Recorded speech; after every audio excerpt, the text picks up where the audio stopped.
Welcome to the Focus on Why podcast. I'm Amy Rowlandson and I ask my guests one simple question. Why?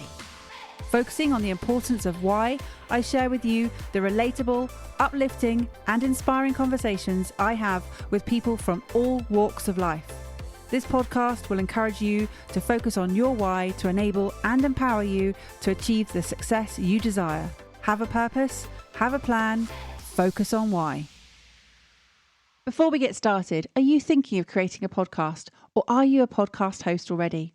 As a podcast strategist, I can help you to launch or relaunch a purposeful and profitable podcast which will inspire, entertain and educate a global audience.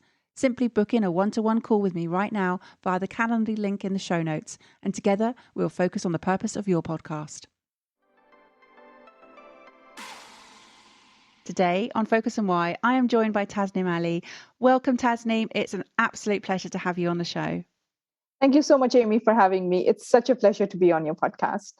Well, we were brought together by the wonderful Rachel Maunder. So thank you, Rachel. It's always a pleasure to have someone recommended. In fact, I haven't actually had to look for many people because I just get so many recommendations, which is just wonderful.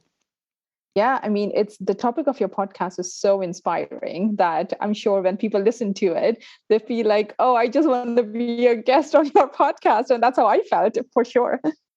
Well, I do get a lot of people requesting and there is a waiting list. So you do have to be patient as you have been. So thank you very much for waiting to come on the show. I really appreciate it.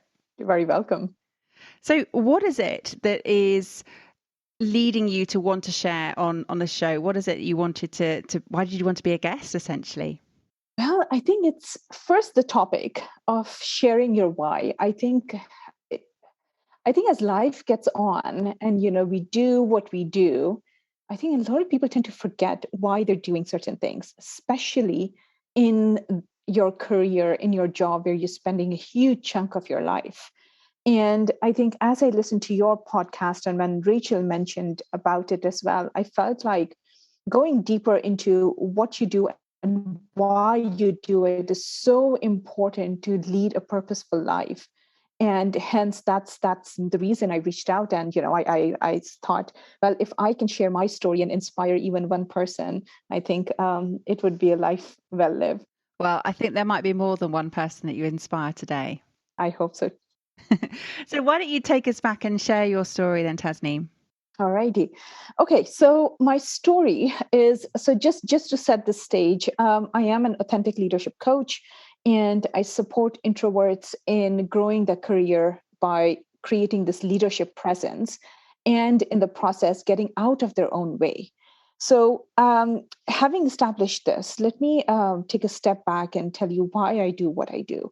So my story begins with, I'm originally from Pakistan. I've lived and worked in the UAE. From UAE, I went to Canada. And then from the Canada, right now I'm in the UK. And as I have continuously progressed in the corporate world, my corporate background is in market research. I've successfully, sort of succeeded and grown my career. And the one thing which was common across all the countries that I've worked in is living in an extroverted world. And myself being an introvert, I think that while growing my career in the corporate world was not easy by any means, I think that it was a little bit more challenging because of my personality.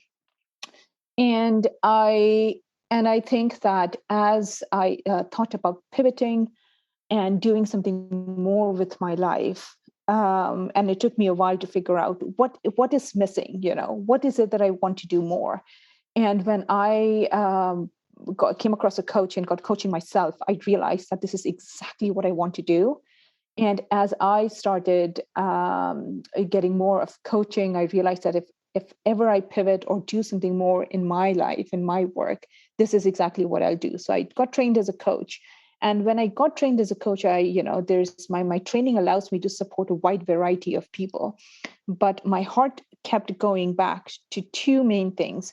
One is authenticity. So living really as your authentic self. And I've always been insanely passionate about leadership. Like that's just been an area that I've focused on in my entire career, developing myself, so on and so forth. And when I brought those two together, I realized that there was one element that I sort of wanted to make an impact in the world, and that's through supporting the introverts. I think that me being an introvert and having sort of grown my career in the extroverted world, I realized that there's so much that introverts bring to the table, but all the advice and the feedback that's given is given from an extroverted world. And if only there is this support for introverts to show up as their authentic selves and lead their career and their teams in a way that is true to them, I think we'll have better working environments. And that's really why I do what I do. I love that. And I love that you said it all came from the heart, that was what has led this whole focus that your focus on your why is led from the heart. Yeah, absolutely. I've been very fortunate that I've done really well in my career. However, I saw people who sort of, I think their authentic self was compromised because the feedback that you get is, you need to go out there, you need to network more, you need to build your brand, you need to be more visible. And when an introvert hears this, the first thought that comes to their mind is resignation. I cannot do this. It's not possible for me. And all this work that they've put in for the first 5 to 8 years of their career is sort of brought to a standstill because, the saying that what got you here won't get you there. It's exactly that, because once you sort of reach that middle point of 5 to 8 years when you've become a manager, you've done great work, you've been realized for your potential, and the next step is that leadership position. And in that leadership position, it's not about just what you do, but it's how you do it, how you show up, and that's what you're being assessed for. And a lot of people get stuck in their career at that point, and that's my passion area. That's where I want to support people to be their authentic selves, to have this leadership presence, which still allows them to be visible, but in a way that feels right for them so they can continue to grow. And you mentioned about we're living in an extroverted world. Who's created that? I think the people who can speak the loudest. And by no means there is any, I mean, there's no cynicism to it, because the beauty is that the extroverts, it comes naturally for them. That's authentic to them to, stand and have a loud conversation in the, middle of the office floor and speak to many people, go networking in a conference. And that's authentic to them. And because that's more visible, that's more loud, the expectation sort of, becomes that's normal. That's how you do things. And that really isn't the only way. Yeah, I get what you're saying. So let's create a world that's not necessarily an introverted world. Let's create a world where there is more of a balance. How do you see that being led, or who's going to be leading that campaign to creating this more balanced society? I think that there's so much work being done in the diversity, inclusion, and equity space, but there's so many areas that need progress that I think personality types is something that is not really focused on a lot. And because it's not visible, just as the world has progressed from focusing from physical health to mental health, which is not seen, I think that from DEI perspective, personality types is a long way. Like there's still ways to go. And hence, if I can spread the word and if I can bring that awareness and that education to not just the introverted people and support them, but also just management and people in leadership positions as a whole, for them to realize of how we support our team members, how we support our people varies, and it should be customized based on who they are. I think it's that shift in thinking that needs to be done. And I do believe that once people become aware, now they have a choice and they can act on it. And it's not just in the workplace, is it, that you're looking to create this leadership balance? No, absolutely not. I mean, this shows up and this affects us in our personal life as well. I think that, say, let's take an example, you're at a party, and it's not that introverts don't want to be there. They just don't know. Well, they don't want to be, in the middle, having the loudest conversation. They're very happy to sit in a corner and have, chat with one or two people and have that really great conversation. Um, I think I I think there's a lot more to it as well. It's about bringing that balance, about realizing that somebody who's just speaking to one or two people, it's about being inclusive, that's what their preference is. It's not that they're being shy or they're not being inclusive, but they're not present. They're just present in a different way. And the more people understand and realize this, the more equity we can bring overall in our lives as well, and how we interact with each other. Now, you clearly understand your personality and how it affects how you show up, how you approach situations, how you're leading other people, how you're being authentic in that. How much of this is not understanding more about yourself first? I think it's all about that. I mean, as soon as you understand who you are, then you can do something about it. The first step is to understand, is to bring that level of self-awareness that a lot of times we don't have either the will or the capacity, or there might be some resignation. And that's where I think authenticity comes in as well. That, it all starts in our somehow, somewhere in our childhood. And that if we weren't accepted as our authentic selves, and we were expected to be somebody else, a version of what other people thought we should be, that's where a lot of people, and especially introverts, sort of go back in their shell, and they start sort of thinking that, oh, that's how I am, and either something's wrong with me, or it's the other extreme version. This is who I am, and I don't care if people like me or not. And it could go the either ways. And it's understanding that there is a better way. You sort of have to understand who you are. You have to accept yourself, you have to love yourself, and only then you can start showing it in the world, and people to see and love you and embrace you for who you are. And that translates everywhere, whether it's your personal life, your professional life. It will always affect all areas of your life. Yeah, I love that.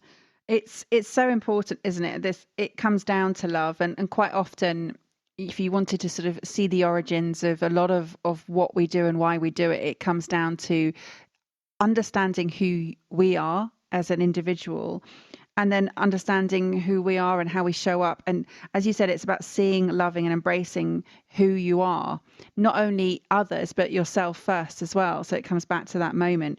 You said it starts in childhood. It's an impression that we have early on in life that is then sets the course without us being aware. It's in the subconscious. So going back, what's the way that you can unravel that course that we've set for ourselves? I think it requires a lot of deep reflection. And I I do think that having a coach by your side who can support you in that journey, because you might uncover things where if you don't have the right support, you wouldn't know what to do with the stuff that you've sort of figured out for yourself. And having that level of support is really important. But what you may uncover can almost liberate you, because now you understand what happened, why it happened, and what you can do about it. A lot of times, I think as we grow up, I don't think there's any wrong intent, but that's just how the society works. Is there a lot of labels attached to it? Oh, this person's shy, and you believe that you're shy.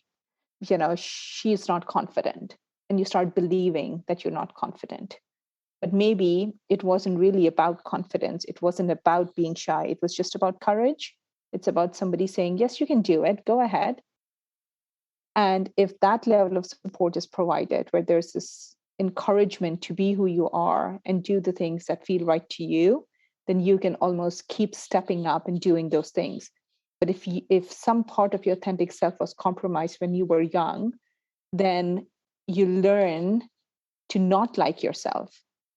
You learn that there's something wrong with who you are. and therefore it affects you in your adulthood as well. It makes a lot of sense. So you're talking about labels, you're talking about liberation and about courage and these self-fulfilling prophecies that are happening as a result of being labeled young. And then you sort of step into that as a role that you then act out. And you talk about authenticity. How do you know what authenticity is if you've been acting a role for so long? I think deep down people know I don't fit into my body. I don't, this is not me. But you don't know any better. You don't know what to do with that. And it goes back to having this deep awareness of what you feel, what you think, and is it in line with how you act? And if how you feel and how you think are in line with how you act, then you're being authentic. But if there's an internal struggle and the way you act is not in line with all of that, then you know you're not being authentic. Yeah, that's the easiest way to figure out. And how much of a part does sort of imposter phenomenon play here? Um, I think imposter phenomenon. It's really I think people sort of tend to think that it's very much about you not believing in yourself. But I also think that a huge part of that is the environment that you operate in as well. And if the environment is supportive, then you can learn to trust your abilities. And if you trust your abilities, then while there might be a nagging voice inside saying, oh, I'm not sure if you can do this, I think you can overcome it because the right environment is there. So again, going back to flourishing and being yourself, your authentic self, it all goes back to whether are you in the right environment, do you have the right support, and therefore what the impact is. But the first step is to take ownership of what role you play in that environment. So knowing this is your focus, knowing this is your why, your driver behind what you do, what is the legacy or the outcome that you're really seeking to achieve here, Tasneem, empowering introverts across the world? I suppose the legacy is a really big word, isn't it?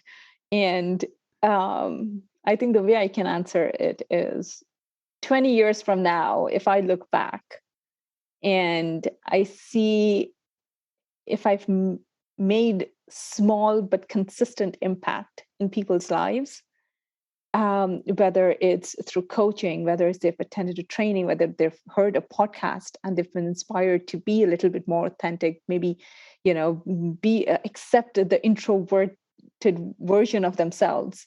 And even if there's that small thing where they've learned to accept or try to gain more awareness of who they are, or finally decided to do something about it and show up in the world as their powerful selves. I think that's probably the legacy that I would want to leave behind, impacting lives in a way that allows them to really live fully and be happy and accept who they are. So if you took yourself back to that young girl born and raised in Pakistan, would you see yourself where you are now then? If I remove the geography and the boundaries that come with it, I think I'm exactly where I have seen myself to be. Doing what I did, extremely passionate about the jobs that I've done in the corporate world. But also, I think from a very young age, I knew that I wanted to leave this world a better place. And I've always been involved in some shape and form, whether it's actively, supporting people through some act of service, or whether it's mentoring or financial support or whatever. I mean, I think everything that I've done in my life has sort of led me up to where I am today. And you mentioned acts of service and knowing. Do you know your love languages? Have you heard of the phrase love languages? That's I have. I did it a while back and I don't remember what the result was. this is the work of Dr. Gary Chapman, and he says that there are 5 love languages, and I've talked about it before, but just that phrase acts of service is one of the 5 love languages, along with words of affirmation, receiving gifts, physical touch, and quality time. So I'm just wondering, with you saying that this is your way of giving and receiving love is through your acts of service. I do. Yes, I absolutely believe it. And I think act of service sort of shows up in many different ways, right? One is to support people who might not have in the easiest form, might not have the luxuries of life that you might have. So that's one way. But the other way is of supporting somebody in their time of need, for example. Or it could also be just being there for a friend and doing what you say you would do. And for me, yeah, I agree. I mean, I'll probably have to go back and visit and see what my results are. But I do think that active service is a huge part of who I am.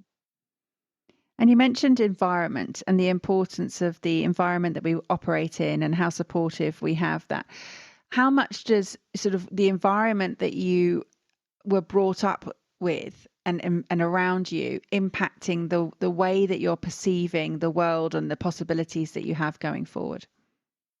I think fundamentally, I think that's the biggest part of who you are.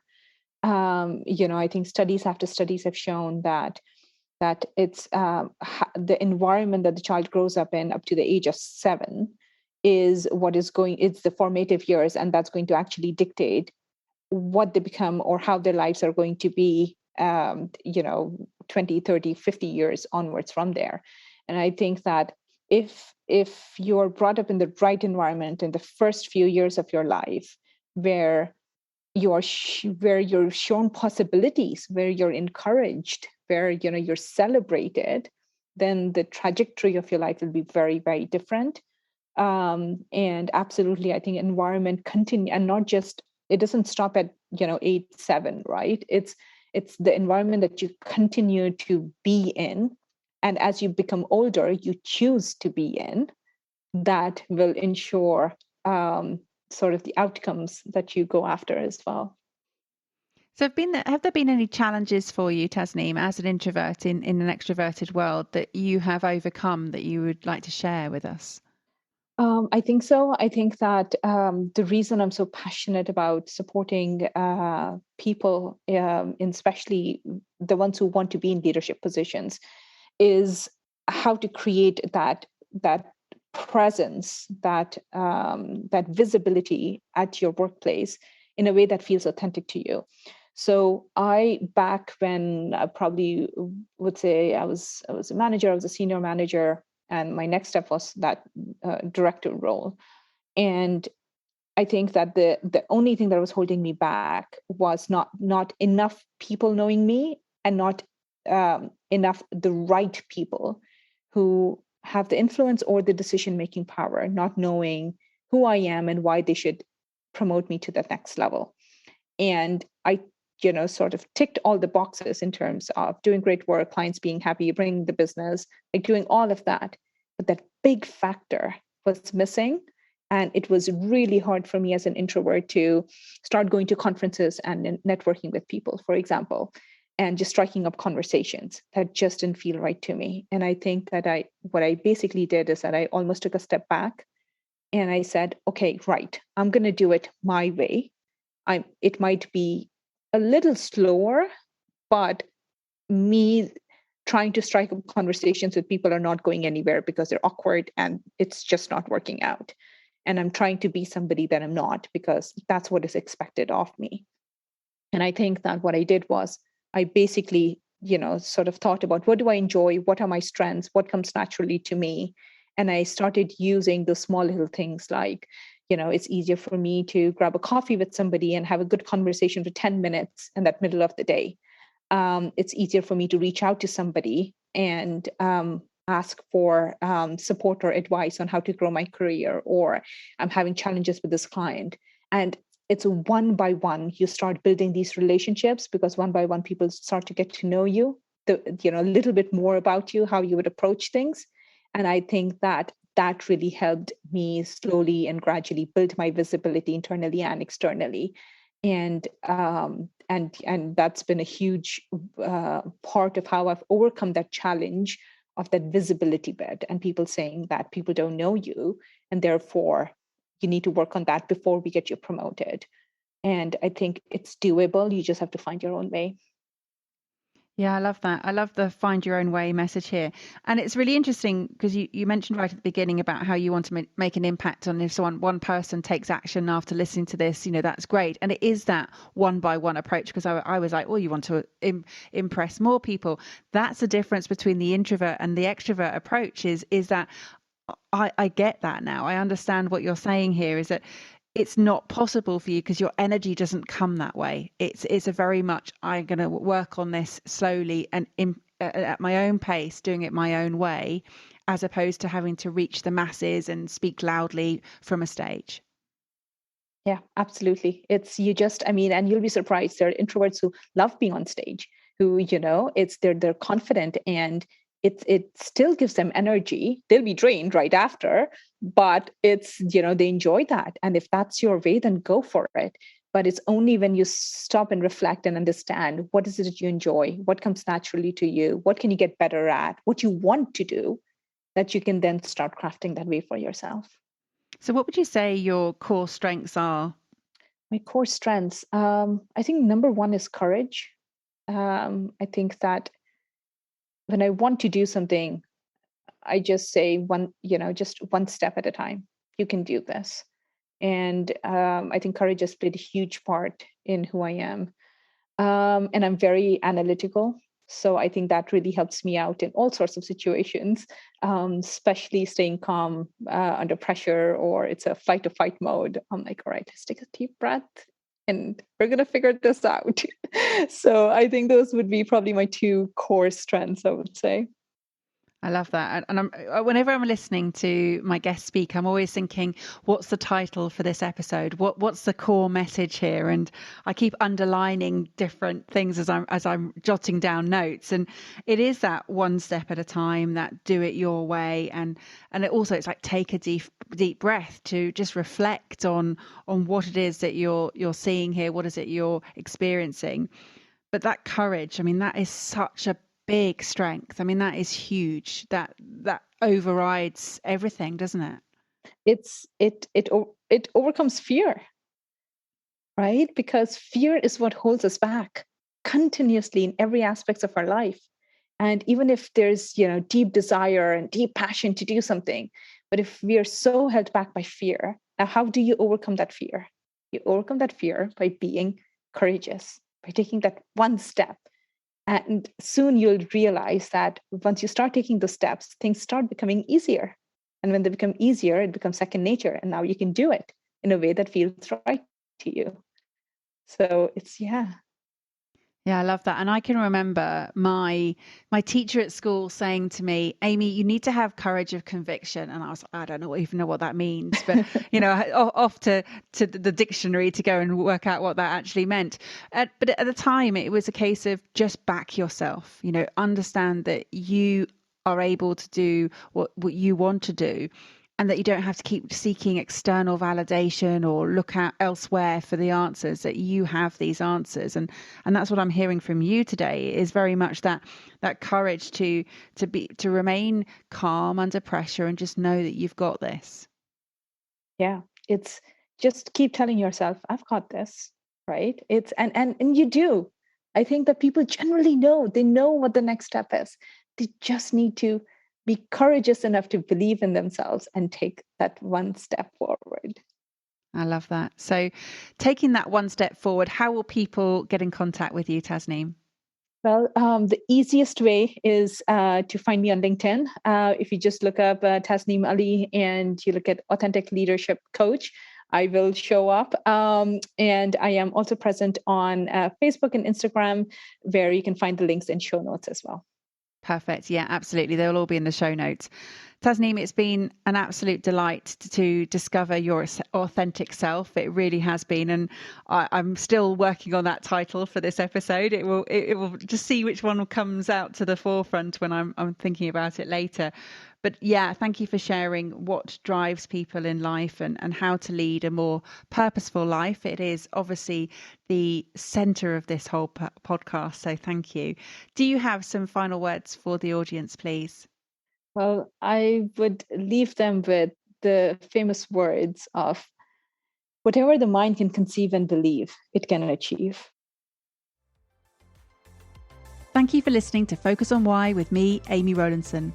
To show your appreciation and to help other listeners understand what value you have received from tuning in today, please leave me an Apple Podcast 5-star review. Remember, the conversation doesn't end here. To keep it going, connect with me on LinkedIn, Instagram, Facebook or Twitter, or join the inspiring, uplifting and positive Focus on Why Facebook group. All the links are in the show notes. Have a purpose, have a plan, focus on why.